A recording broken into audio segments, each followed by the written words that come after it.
સુરતમાં હત્યાનો સિલસિલો યથાવત જોવા મળી રહ્યો છે. પોલીસ પણ આવી હત્યાની ઘટનાથી કડક પેટ્રોલિંગ કરી રહી છે.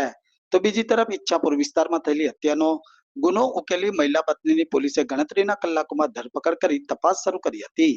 ગત 23 જૂનના રોજ ઈચ્છાપુર વિસ્તારમાં રહેતા રાજરથ ઉર્ફે રાજુ યાદવ નામના ઈસમનું શંકાસ્પદ મોત નીપજ્યું હતું. પોલીસની સઘન પૂછપરછ અને ફોરેન્સિક પીએમ રિપોર્ટના આધારે આ કેસ હત્યાનો હોવાનું બહાર આવ્યું હતું. જેથી પોલીસે રાજુની પત્ની મનીષાની કડક તપાસ સાથે પૂછપરછ કરી હતી. જેમાં ઝઘડા અને મારપીટથી કંટાળીને પત્ની મનીષાબેને પોતાના પતિની હત્યા કરી હોવાનો ખુલાસો પોલીસ સમક્ષ કર્યો હતો. મનીષાએ બટાકા ચૂલવાના ચપ્પુ વડે પતિ પર જીવલેણ હુમલો કરી મોતને ઘાટ ઉતારી દીધો હોવાની કબૂલાત પણ કરી હતી. જેથી ઈચ્છાપુર પોલીસે હત્યારી પત્નીની ધરપકડ કરી કાયદેસરની કાર્યવાહી હાથ ધરી છે. દિવસોમાં 23 જૂનના રોજ ઈચ્છાપુર પોલીસ સ્ટેશનને એક મેડિકો લીગલ કેસ અંગે વર્દી મળેલ હતી, જે અંગે ઈચ્છાપુર પોલીસ દ્વારા તરત કાર્યવાહી કરવામાં આવેલ હતી.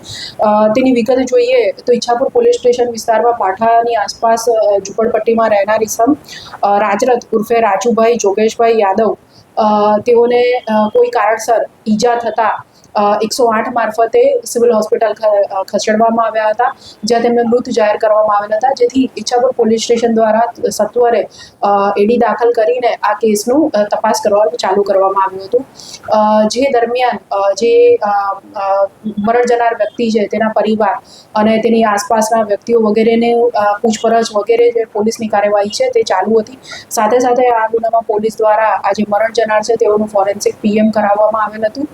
આ સમગ્ર કેસ દરમિયાન પોલીસને તેના આ જે વ્યક્તિ છે તેના મૃત્યુ બાબતે થોડો ડાઉટ, શંકા જતા યુક્તિ પ્રયુક્તિથી પૂછપરછ કરવામાં આવેલ હતી તેની આસપાસના ઈસમોની, તથા આસપાસનો જે વિસ્તાર છે એને આજુબાજુ જે પડોશીઓ છે તે તમામની પોલીસ દ્વારા પૂછપરછ કરવામાં આવતા એવી હકીકત જણાય આવેલ કે આ જે વ્યક્તિ છે એ મનીષાબેન નામના જે વ્યક્તિ છે એ બંને અને એ લોકો સાથે રહેતા હતા.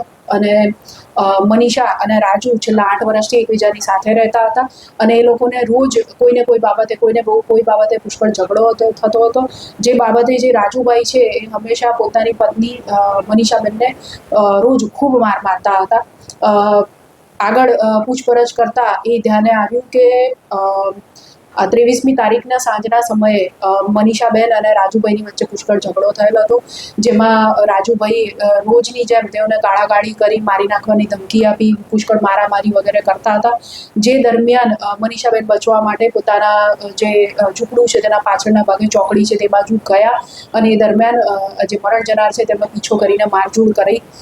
જે દરમિયાન જે બટાટા છોલવાનું જે ચપ્પુ આવે છે એ બેનના હાથમાં આવી ગયું અને તેમણે ત્યાં વાસણો જે પડેલા હતા એમાંથી લઈ અને જે મરણ જનાર છે તેઓને મારી દીધેલ હતું.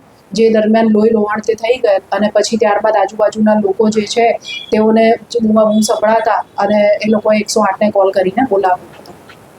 સદર ગુનાના કામે આજરોજ ગુનો રજીસ્ટર કરી એડીમાંથી પોલીસ દ્વારા જરૂરી કાર્યવાહી કરવામાં આવેલ છે, તથા જે આરોપી છે તેઓની ધરપકડ કરી આગળ કાયદેસરની કાર્યવાહી, પૂછપરછ વગેરે ઈચ્છાપુર પોલીસ સ્ટેશન દ્વારા કરવામાં આવી રહ્યું છે.